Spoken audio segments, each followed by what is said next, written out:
Hi, my name is Ritu. Welcome to English skills A1। आज हम कुछ मल्टीपल चॉइस क्वेश्चंस की प्रैक्टिस करते हैं। पिछले वीडियो लेक्चर्स में आप सभी ने प्रेजेंट परफेक्ट कॉन्टिन्यूअस टेंस के अफर्मेटिव, नेगेटिव और इंटरोगेटिव सेंटेंसेस अच्छे से सीख लिए हैं।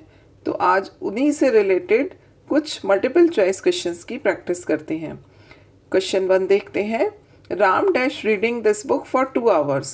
ऑप्शंस हैं A has been, B have been, C is और D वॉज। अगर हम क्वेश्चन को ध्यान से देखें तो देखते हैं कि वर्ब में ing है, रीडिंग, और टाइम दिया हुआ है, लास्ट में टाइम दिया हुआ है फॉर 2 आवर्स। तो इसका मतलब है कि ये परफेक्ट कॉन्टिन्यूअस टेंस का सेंटेंस है। और यहाँ पर ऑप्शंस में परफेक्ट कॉन्टिन्यूअस टेंस का हेल्पिंग वर्ब दिया हुआ है, A में हैज़ बीन और B में हैव बीन, यानी कि प्रेजेंट परफेक्ट कॉन्टिन्यूअस टेंस का हेल्पिंग वर्ब दिया हुआ है। तो इसका मतलब है कि ये जो सेंटेंस है ये कंप्लीट होगा प्रेजेंट परफेक्ट कॉन्टिन्यूअस टेंस के रूल्स से। तो यहाँ हम देखते हैं अब सब्जेक्ट है हमारा राम, जो कि है सिंगुलर सब्जेक्ट। तो यहाँ पर ऑप्शन फिल होगा हैज़ बीन, क्योंकि सिंगुलर सब्जेक्ट के साथ हम हैज़ बीन लगाते हैं। तो option A is the right answer. Next देखते हैं। We dash living in this house since January. Options हैं A can, B has been, C have been और D विल। तो अगेन ये वर्ब में ing है और टाइम दिया हुआ है। इसका मतलब है कि ये परफेक्ट कॉन्टिन्यूअस का सेंटेंस है। और ऑप्शंस में हैज़ बीन और have been present perfect continuous tense के हेल्पिंग वर्ब्स हैं। तो वी के अकॉर्डिंग, वी चूँकि प्लूरल सब्जेक्ट है तो हम वी के अकॉर्डिंग हैव बीन फिल करेंगे, क्योंकि प्लूरल सब्जेक्ट्स के साथ हम हैव बीन लगाते हैं। तो क्या हो जाएगा, we have been living in this house since January. Next देखते हैं। I dash working on this problem since morning. Options हैं A am, B is, C has been और D हैव बीन। यहाँ पर भी वर्ब में ing, वर्किंग, और time दिया हुआ है सिंस मॉर्निंग। तो इसका मतलब है कि ये प्रेजेंट परफेक्ट कॉन्टिन्यूअस टेंस का सेंटेंस है, क्योंकि ऑप्शंस में हैज़ बीन और हैव बीन दिया हुआ है।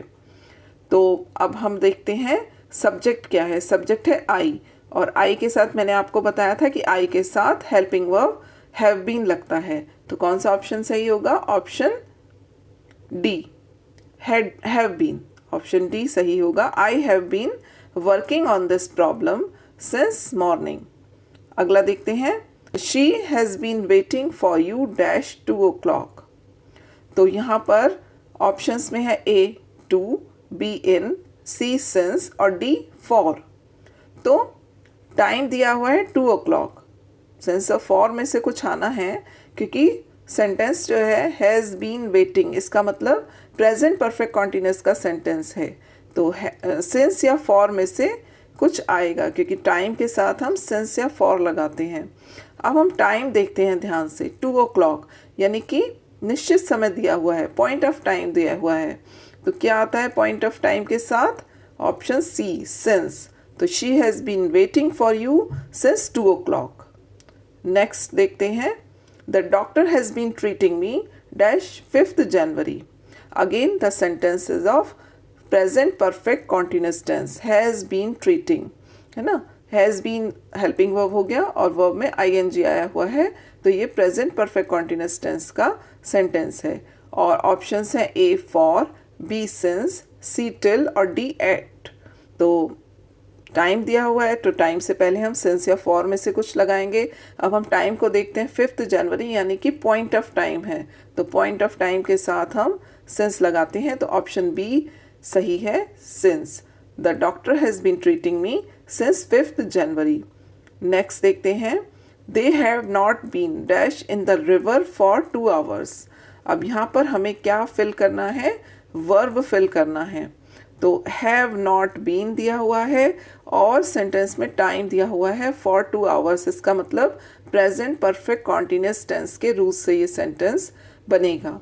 ऑप्शंस में है bathe, A option bathe, B bathing, C bathed और D बेद्स। तो प्रेजेंट परफेक्ट कॉन्टिन्यूअस में क्या होता है, वर्ब में ing लगाते हैं। तो कौन सा ऑप्शन सही दिया हुआ है, option B is the right answer. Option B हमारा सही है। They have not been bathing in the river for 2 hours।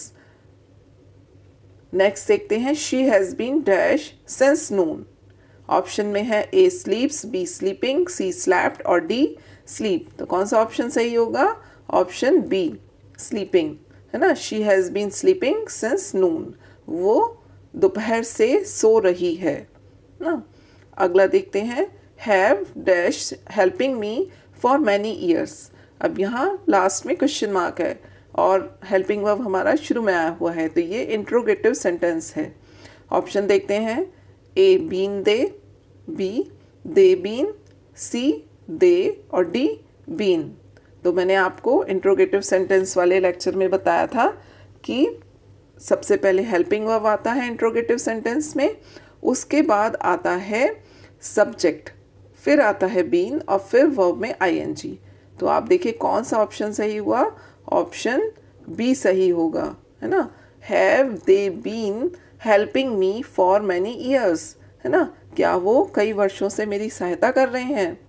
तो हैव के बाद सब्जेक्ट दे, फिर बीन और फिर वर्ब में आईएनजी हेल्पिंग। तो option B is the right answer. Question 9 है, has she dash since Tuesday. Options देखते हैं, A not been playing, B been not playing, C not playing और डी नॉट बीन। तो सबसे पहले हेल्पिंग वर्ब आता है, फिर सब्जेक्ट आता है और सब्जेक्ट के बाद नॉट आता है, मैंने आपको कई बार बताया है। तो यहाँ पर कौन सा ऑप्शन सही होगा? ए वाला, क्योंकि सब्जेक्ट के बाद नॉट आना है, उसके बाद बीन और फिर वर्ब में आईएनजी आना है, जबकि बी ऑप्शन में पहले बीन है और फिर नॉट है। ठीक है, तो कौन सा ऑप्शन सही होगा? ए ऑप्शन सही होगा। Has she not been playing, सबसे पहले हेल्पिंग वर्ब, फिर सब्जेक्ट, फिर नॉट, फिर बीन और फिर वर्ब में ING. Has she not been playing since Tuesday, क्या वो मंगलवार से नहीं खेल रही है? Question 10, why dash weeping for an hour? Question mark. A option है हैज़ शी, बी है हैज़ शी बीन, सी है हैव शी बीन और डी है शी हैज़ बीन। तो क्या होता है, क्वेश्चन वर्ड के बाद हेल्पिंग वर्ब आता है, तो वो दिया हुआ है ए ऑप्शन में, बी ऑप्शन में और सी ऑप्शन में, लेकिन ए ऑप्शन में बीन नहीं दिया हुआ है, तो ये गलत है। बी में है हैज़ शी बीन और सी में है हैव शी बीन, तो शी के साथ हम हैज़ लगाते हैं, तो ऑप्शन बी जो है हमारा सही होगा। तो क्या होगा? वाई, उसके बाद आता है हेल्पिंग वर्ब हैज़, फिर आता है सब्जेक्ट शी और फिर बीन और फिर वर्ब में ING weeping for an hour. तो क्या हो जाएगा? Why has she been weeping for an hour, B option सही है यहाँ पर। नेक्स्ट देखते हैं, what dash your father dash doing since 2018। तो योर फादर के अकॉर्डिंग कौन सा हेल्पिंग वर्ब आएगा? हैज़, तो वो कहाँ पर है? बी ऑप्शन में ना। तो ये वाला ऑप्शन सही है, क्योंकि योर फादर हमारा सिंगुलर सब्जेक्ट है और क्वेश्चन वर्ड के बाद पहले हेल्पिंग वर्ब आता है, फिर सब्जेक्ट आता है और फिर बीन आता है। तो क्या हो जाएगा? What has your father been doing since 2018। Next देखते हैं, question 12, how many boys dash living in this house since November. मेरे इंट्रोगेटिव सेंटेंसेस वाले लेक्चर में मैंने आपको ये सारे क्वेश्चन वर्ड्स बहुत अच्छे से कराए हैं। हाउ मैनी वाले क्वेश्चन वर्ड के साथ उससे रिलेटेड नाउन एक साथ लिखा जाता है। ये जो है ना, हाउ मैनी बॉयज़ पहले एक साथ लिखा जाएगा, फिर हेल्पिंग वर्ब आएगा। तो हाउ मैनी बॉयज़ के साथ हम कौन सा हेल्पिंग वर्ब लिखेंगे? हैव। तो वो कहाँ पर है? बी ऑप्शन में और डी ऑप्शन में। लेकिन डी ऑप्शन में अगर आप देखें तो वर्ड्स का ऑर्डर करेक्ट नहीं है। हैव के बाद बीन दिया हुआ है, जबकि मैंने आपको समझाया था कि हैज़ नॉट बीन और हैव नॉट बीन आता है, यानी हैज़ और हैव के बाद नॉट आता है, फिर बीन आता है ना। तो ऑप्शन बी यहाँ पर सही है। How many boys have not been, है ना। नॉट जो है हैव और बीन के बीच में आएगा। How many boys have not been living in this house since November. अगला देखते हैं, विच बुक। अब यहाँ विच के साथ भी उससे रिलेटेड नाउन एक साथ लिखते हैं। उसके बाद क्या आएगा, हेल्पिंग वर्ब, है ना। वो किस में दिया हुआ है, ऑप्शंस देख लेते हैं पहले। ए ऑप्शन है have the teacher been, B है the teacher has been, C है हैज़ द टीचर बीन, और फिर डी है द टीचर हैज़। तो टीचर के साथ कौन सा हेल्पिंग वर्ब आएगा, टीचर सिंगुलर है तो हैज़ आएगा, है ना। और विच बुक के बाद पहले हेल्पिंग वर्ब आएगा, तो कौन सा ऑप्शन सही होगा, सी वाला, क्योंकि यहाँ पर आप देखिए हैज़ दिया हुआ है टीचर के अकॉर्डिंग। यहाँ ए वाले ऑप्शन में हैव है जो कि गलत होगा, टीचर के साथ सिंगुलर हेल्पिंग वर्ब आएगा जो कि हैज़ है। तो हैज़ द टीचर बीन, ये सी ऑप्शन सही होगा। Which book has the teacher been teaching since Wednesday. अगला देखते हैं, how dash doing this work for 1 week. Option है A has you been, B है हैव यू बीन, सी है has been you, और डी है हैव बीन यू। तो how के बाद क्या आएगा, हेल्पिंग वर्ब, हैज़ या हैव में से कुछ। तो ऑप्शन में देखते हैं कि सब्जेक्ट हमारा दिया हुआ है यू, इसका मतलब है कि प्लूरल हेल्पिंग वर्ब आएगा, यानी हैव आएगा। तो अब देखते हैं हैव हमारा है बी और डी में। तो करेक्ट ऑर्डर किस में है, हाउ के बाद आता है हेल्पिंग वर्ब, फिर आता है सब्जेक्ट, और फिर आता है बीन। इस वर्ड ऑर्डर को अगर हम ध्यान से देखें तो हमारा बी ऑप्शन सही है। How have you been doing this work for 1 week. Next देखते हैं, और last, dash you dash listening the commentary for the whole day. Commentary मतलब जो क्रिकेट की कमेंट्री होती है वो। तो यहाँ पर ये इंट्रोगेटिव सेंटेंस है, यू के साथ हम हैव लगाते हैं, तो हैव सबसे शुरू में आएगा, और वो ऑप्शन में है बी ऑप्शन में। तो बी ऑप्शन हमारा सही है। सबसे पहले हमने यहाँ हैव लिखा, और उसके बाद आया हमारा सब्जेक्ट यू, और फिर नॉट बीन ना। तो क्या बनेगा, have you not been listening the commentary for the whole day. तो बी ऑप्शन यहाँ सही है।